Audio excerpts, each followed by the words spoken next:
So give me a minute. This is going to be about BVH versus .anim files.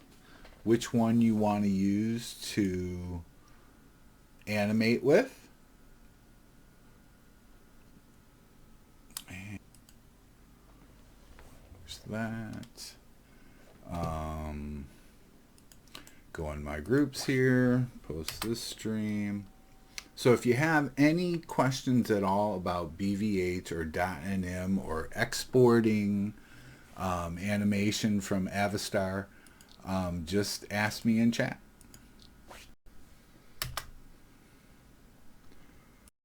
Here we go. All right, now I'm going to log out of Second Life. And we should be into our Blender program. Turn all of this off. Turn my live thing off. And we have 2 people watching. Back to Blender.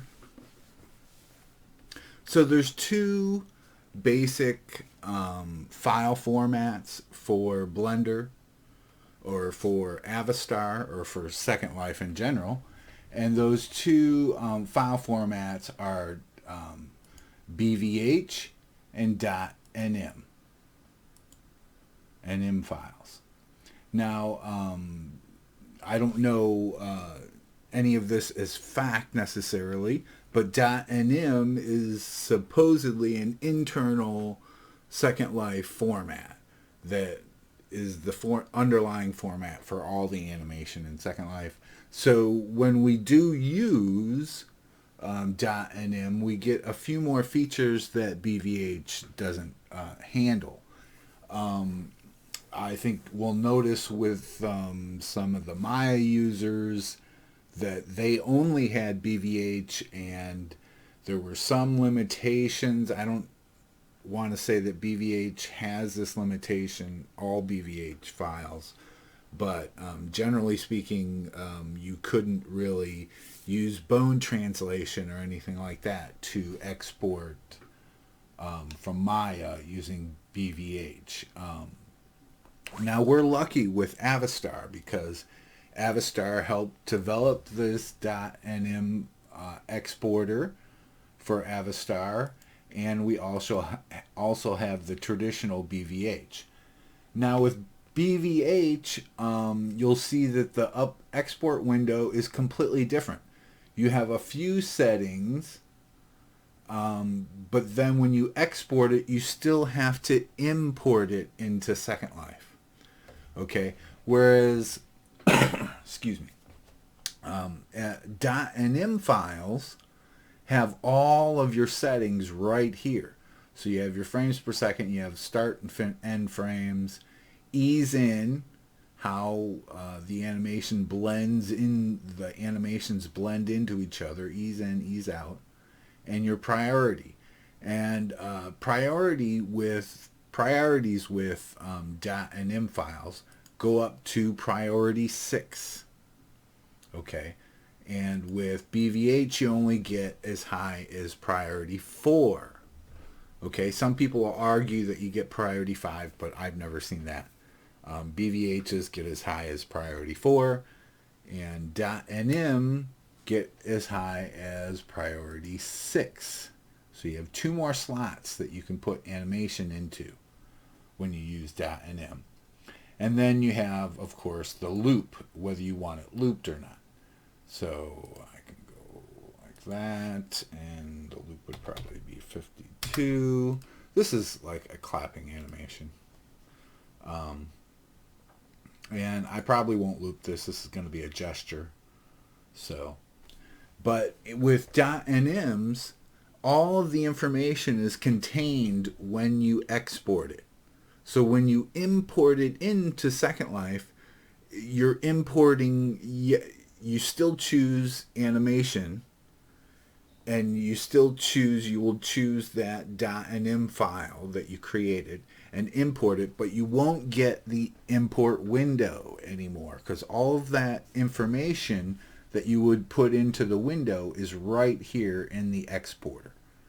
Okay, with BVH, you still have to go through the importer, and the other factor with the importer is that the importer does some optimization, and unless you understand the optimization pretty well, it can be a little bit frustrating for new people.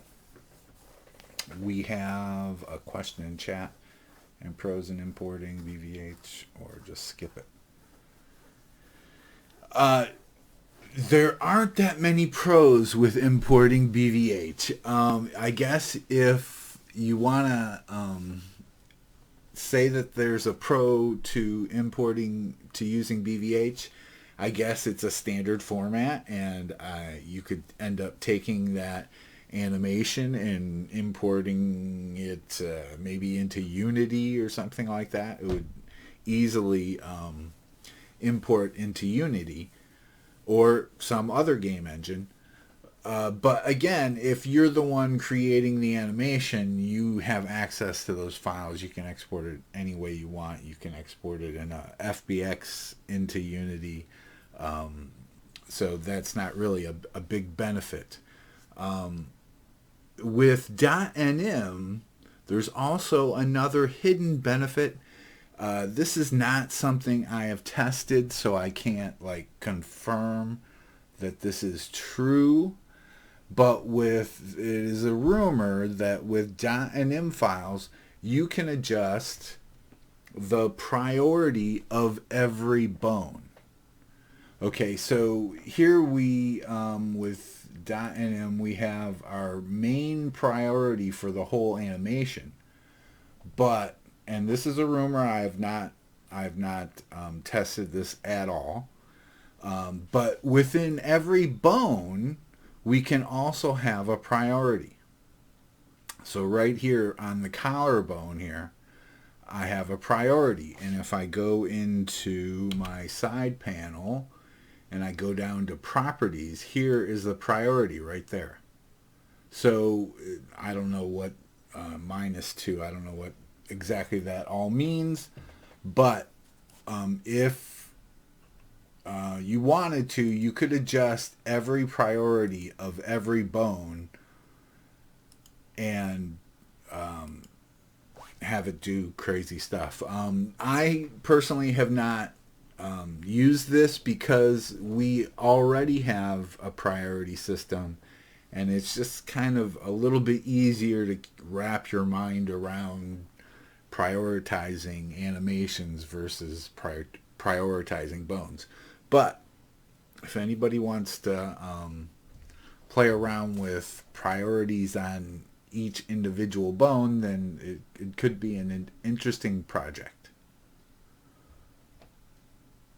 And maybe I'll try and log into Second Life just to show. Well, there's also some export features too. I think we get them both with BVH. No, we don't. Oh, yes, we do. Both with BVH. And under the BVH one, there's also a loop calculator. There's kind of a hiccup with loops. So there's also that issue. You don't really see it with .anim files. So this will calculate out what you should mark your loop at. But we also have some other export options. Generally speaking, you do not want to export with bone translation if you're making animation for a regular human body. If you're making a custom avatar and you're using bone translation to animate that avatar, then you do want to use bone translation. There is one bone on the human body, and that's the tongue. If we look at rig display, face, the tip of the tongue bone right there, that bone is not affected by sliders, and you can use bone translation on it. So I can, I'm sure people have already seen where people have their tongue sticking out. Well, that's how they're doing it. They're using bone translation, And a new feature with the .anim is it can export out whether you want to use location or not, and you can eliminate bone location. So let's say you want to use a bone location on the tongue, the tip of the tongue, but you don't want any to use any of the bone locations or bone translations on any of the other bones. She would go in here and mute all the location of on the bones that you don't want bone translation being put into the animation. So that's one instance where a human would use a bone translation. There's also a new feature, the bulk export. Now, I think I haven't used it too much. You want it would be. I think you would use it mostly for things that are very similar, like you're making a whole set of animations for something, like facial animations or hand animations or something like that. Then you would make, let's say you made 10 different finger animations or hand animations. Then you could bulk export them all because they're all going to use the same priorities. They're all going to maybe loop the same and everything. And you could use a bulk export. And then in Second Life, you can bulk import .anim files. You cannot do this with BVH because BVH files have to go through the importer. But with .anim files, you can bulk import, which is something that I do all the time because, when I'm animating, not in Second Life, and I'm sitting here and animating, I will make, 5 or 10 different animations, then go into Second Life, bulk import all my .anim files, and then, put them inside my little scripts and everything. If there's any more, we have 13 people watching right now. If anybody has any questions, I think I've covered most of the stuff about BVH and .anim. But if anybody has any questions, do ask me in chat. I am watching the chat window.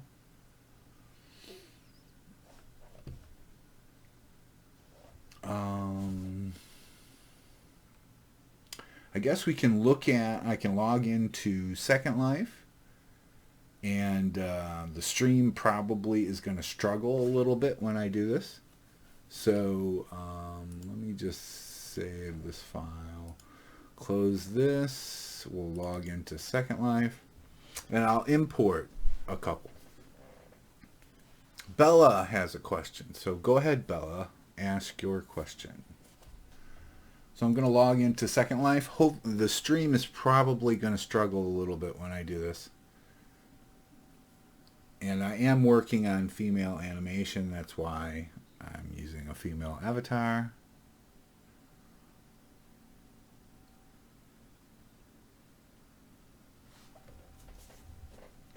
And I just want to show like the bulk importer here. So turn the sun back on. There we go. So let's upload. I can use bulk here. So I have a bunch of animations here that I just made the other day. And I can just hold Control down and choose a bunch of animations like that. Import them. And of course they're going to charge me 10 lindens every time I do this. But there's a quick look at the bulk import, and remember that's only with .anim files.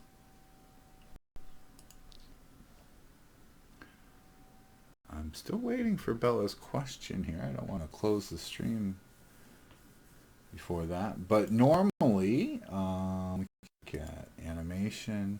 I don't even know if I have ready animation of BVH because I haven't used BVH in such a long time. So BVH. So here's the importer, and you can see priority only goes up to priority 4. Maybe in Firestorm, I guess you might get another priority 5. I don't know. But you can see all the different settings here. Loop in, loop connect. But with .anim files, you don't need the importer at all. And the importer does some optimization. Oh, here we go. Bella says, I found that .anim is the best for me as I've been making poses. When I upload them to SL, it seems touch and go with other animations, as in mesh head facial animations, to work properly with my poses. Sorry. To preview .anim before uploading. Any way to no, there's no way to preview .anims. Okay. With mesh heads, Bella's talking about mesh bento heads. If anybody out there is making poses, you know what? I'm going to log out of Second Life. I'm going to log out of Second Life because Second Life hogs a lot of bandwidth, so I don't want you guys hearing this all broken up.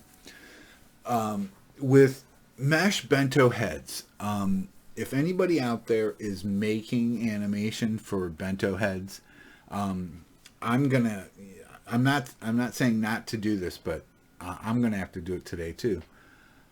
But it's difficult to make animations for heads that you did not make, that have unusual weighting, because every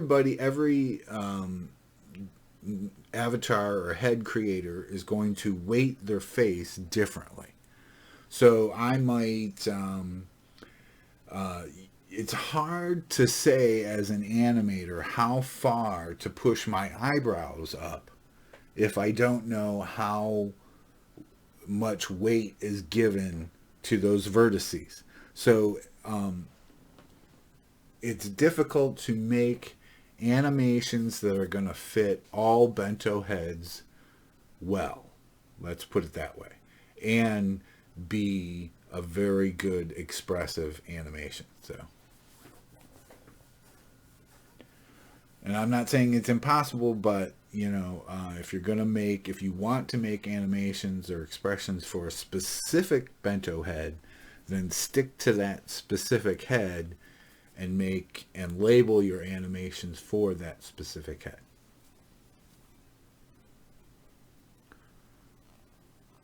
But no, Bella, there's no way to preview the animations, or Onos.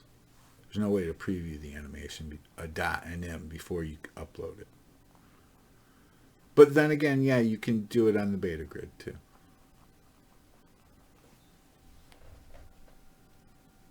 And at least I'll give you guys something to look at. Yeah, I guess that's really it too. That's the benefit of BVH, that you can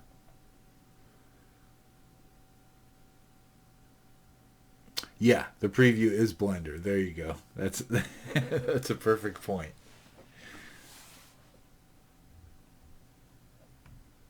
And Bella, you know what? I thought about this yesterday. It's almost better to put the chat in the window so that everybody can see it.